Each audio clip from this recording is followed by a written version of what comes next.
8 lalaki ang lumabas, armado ng baril at patalim. "Takbo! Takbo, Mara! Takbo!" sigaw ni Jack habang inilabas ang baril niya. Sa gitna ng maingay at maduming kalye ng Tondo, Manila, si Jack ang hari ng takot. 26 anyos, matangkad na may katawang puno ng tato, isang malaking dragon na umaabot mula liig hanggang dibdib. Simbolo ng Black Dragon Gang. Mga mata niya ay parang bakal, malamig, walang awa. Siya ang tagapagpatupad ng gang. Kapag may utos si boss, si Jack ang unang pumupunta. Pumatay na siya, nasugatan na siya ng maraming beses. Walang takot, walang puso, pero isang hating gabi sa maliit ng convenience store na Mara Sari-Sari and Mini Mart, nagbago ang lahat. Si Mara ay 22 anyos, simpleng dalaga na nag-aaral ng accountancy sa umaga at nagtatrabaho sa gabi. Maganda siya sa natural na paraan. Mahaba ang buhok na laging nakatali, mapupungay ang mata at laging may malambing na ngiti kahit pagod na pagod. Sa gilid ng counter, may maliit na notebook kung saan siya nagsusulat ng tula kapag walang customer. Para sa isang araw na may nagbabasa nito at maiintindihan ako ang nakasulat sa unang pahina. Nang gabing iyon, habang naglilinis si Mara, biglang sumabog ang pinto. 3 lalaki mula sa Red Scorpion Gang ang pumasok. Gusto nilang kunin ang lahat ng pera at itakot ang may-ari para magbayad ng buwan ng proteksyon. "Ilabas mo ang pera o saksakin kita," sigaw ng pinuno habang tinututok ang patalim sa liig ni Mara. Nanginginig si Mara, luha na ang tumulo. "Kuya, walang pera dito. Please." Isa sa kanila ay tumawa at hinahawakan ang braso ni Mara ng mahigpit. Biglang bumukas ulit ang pinto ng malakas na parang binagyo. Pumasok si Jack, naka all black hoodie, walang ekspresyon sa mukha. "Labas." Isang salita lang, mababa ang boses, pero parang kidlat. 2 sa lalaki ay agad tumakbo, pero ang pinuno ay matigas ang ulo.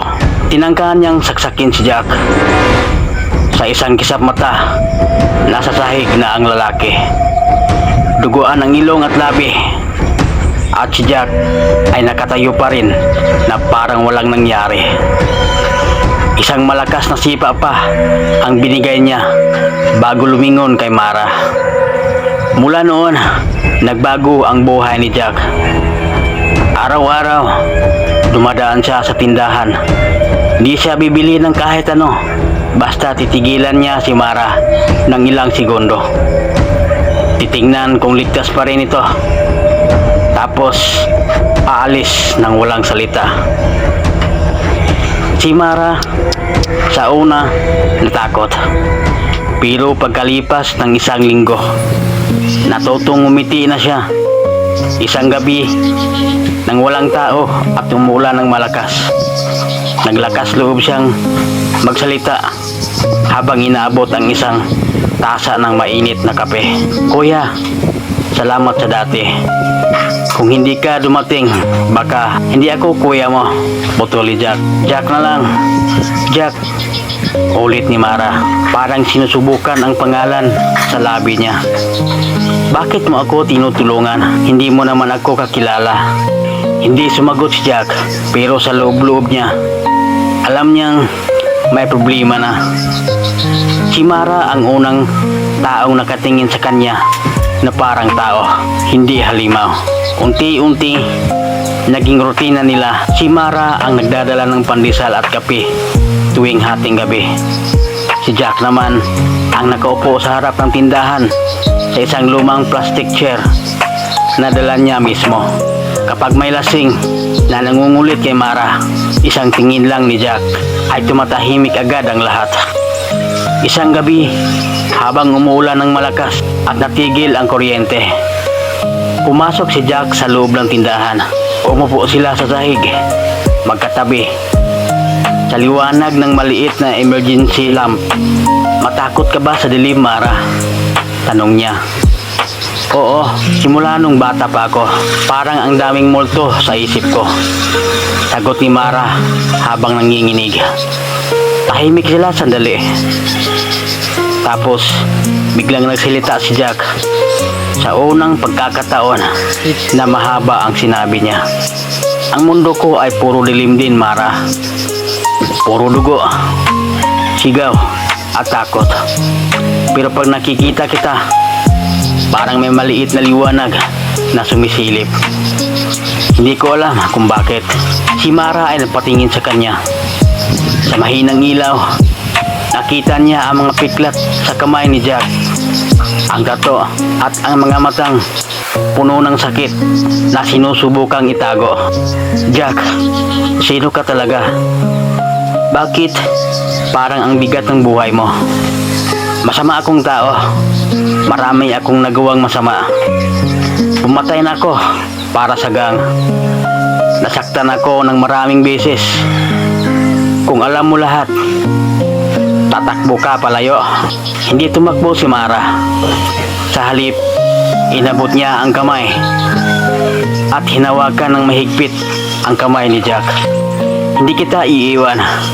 Kahit ano pa yan. Lahat tayo may kahinaan." Mula noon, nagsimulang umunlad ang pag-ibig nila. Si Jack ay natutong magsalita ng mahaba. Nagkukwento siya tungkol sa bata pa siya nung nawalan ng magulang dahil sa gang war. Si Mara naman ang nagbabahagi ng mga tula niya. Isang gabi, binasan niya ng malakas. Sa gitna ng dilim, maliwanag na dumarating. Hindi perpekto, pero totoo. Si Jack ay natahimik. Tapos bigla niyang hinawakan ang pisngi ni Mara at hinalikan siya ng mahina. Parang takot na baka mawala. "Mahal kita," bulong niya. Unang beses kong sinabi yan sa isang tao. Ang unang away nila bilang magkasintahan ay nang malaman ni Mara na patuloy pa rin si Jack sa gang. "Jack, paano na tayo kung patuloy yan?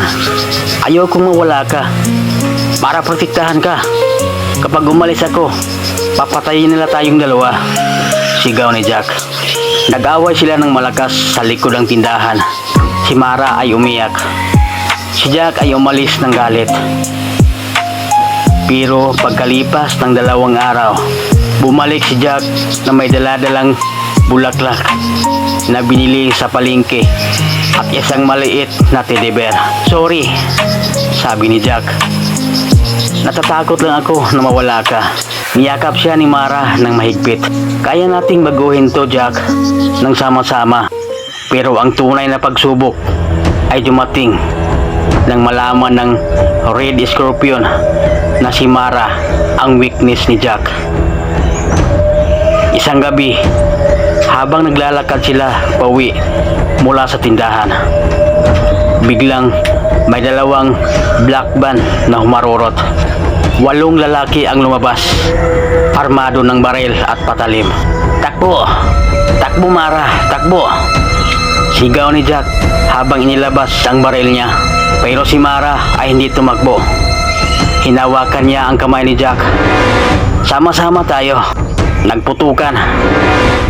Si Jack ay nakipaglaban ng mabangit. Binaril niya ang isa, sinipa ang isa pa, at hinila si Mara palayo sa bala.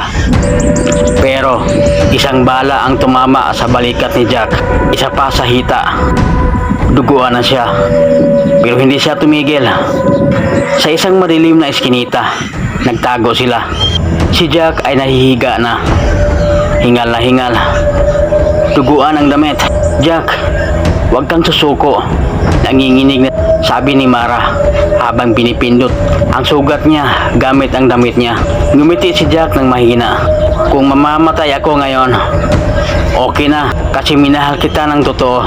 Ikaw ang unang nagbigay ng liwanag sa buhay ko. Huwag kang magsalita ng ganyan, Jack. Iyak ni Mara. Gusto ko pang kumain pa tayo ng isaw at wik-wik sa kanto. Gusto ko pang marinig yung tawa mo. Gusto ko pang sabihin mo araw-araw na mahal mo ako. Sa gitna ng sakit at takot, hinawakan ni Jack ang mukha ni Mara. Mahal kita, Mara. Sobrang mahal. Tinulungan siya ni Mara na tumayo.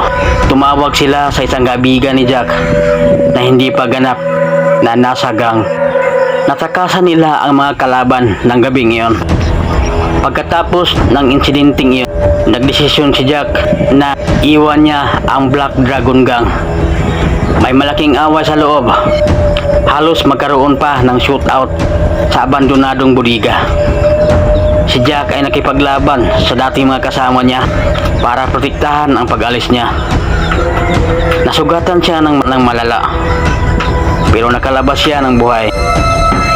Pagkatapos ng 3 buwan ng pagtatago at pagpapagaling, nagsimulang magbago ang buhay nila. Si Jack ay naging construction worker sa isang maliit na proyekto sa Maynila. Laging naka-long sleeve para itago ang tato. Si Mara naman ay nagpatuloy sa pag-aaral at sa tindahan. Tuwing gabi, magkatabi silang nakaupo sa harap ng tindahan. Nakayakap si Jack kay Mara mula sa likod habang sumusulat ito ng tula. Pagkalipas ng 1 taon, may maliit na bahay silang niririntahan sa tahimik na parte ng tondo. Si Jack ay may maliit na negosyo na pagbibinta ng motorsiklo parts. Si Mara ay nakapagtapos na ng accountancy at may trabaho na sa isang maliit na opisina. Isang gabi, habang nanonood sila ng sine sa maliit na TV, biglang nagsalita si Mara. Jack, buntis ako. Natigilan si Jack. Tapos, bigla siyang tumayo. Niyakap si Mara ng mahigpit at umiiyak. Unang pagkakataon na umiyak si Jack sa harap ng iba. Salamat na binigyan mo ako ng bagong buhay. Ngayon, tuwing Sabado, nakikita mo silang magkasama sa kanto. Si Jack na may maliit na ngiti, si Mara na may malaking tiyan, at ang maliit na notebook na puno ng mga tula. Natuto si Jack na ang pinakamalaking lakas ng isang gangster ay hindi ang tato, hindi ang takot na pinaparamdam niya sa iba, kundi ang kahinaan niyang tinanggap niya ng buong buo si Mara at ang pamilyang binuo nila. At sa tuwing tatanungin siya ni Mara kung namimiss niya ang dating buhay, sasagot siya ng nakangiti, hindi na. Kasi dati, ang buhay ko ay puro laban. Ngayon, puro pag-ibig na lang para sa pamilya ko.